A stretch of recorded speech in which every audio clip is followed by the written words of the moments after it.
செருப்பு கடைக்காரனே, அண்ணே செருப்பு கடைக்காரனே, இட்ஸ் மீ ரஜினி முருகன். என்னப்பா?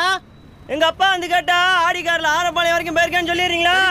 சொல்லிடுறேன். டீ கடைக்காரனே, டீ கடைக்காரனே. என்னப்பா? அவர் வந்து கேட்டாருன்னா கலெக்டர் ஆபீசருக்கு போயிருக்கேன்னு சொல்லு. யாரு வந்து கேட்டா? அட யாரு கேட்க மாட்டாங்கடா, நீயா எவனையாவது கூப்பிட்டு சொல்லு. இருடியே, இப்ப வாரேன். யோ கீழே இறங்கி. டென்ஷன் ஆயிட்டானோ?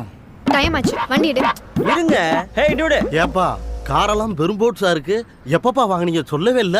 சொல்லாம தானே போன் எடுத்தேன். ரீசார்ஜ் வச்ச 10 ரூபாயில காரை வாங்கி விட்டேன். பேலன்ஸ் இல்ல. ஏப்பா முருகா, அது யாரு? ஆடி கார் வாங்கினோம்ல, ஆடி தள்ளுபடி. அடேங்கப்பா. சின்ன ஜெசுங்க அப்படிதான் இருப்போம், கண்டுக்காத. ஏப்பா அந்த டீ கடை பாக்கி ஒரு 200 ரூபா கொடுத்தா நல்லா இருக்கு. சுத்தம். யாருக்கிட்ட வந்து 200 ரூபா கேக்குற? ராங் நம்பர் பாயா. ஆடி காசு யாருக்கு எப்ப அடிக்குதுன்னே தெரியல. டைம் ஆச்சியா, வண்டியை ஷோரூம்க்கு விடு. ஷோரூம் கூடுறதா? ஏங்க வண்டி 260 கிலோமீட்டர் ஸ்பீடு போகணும்னு போட்டிருக்கு.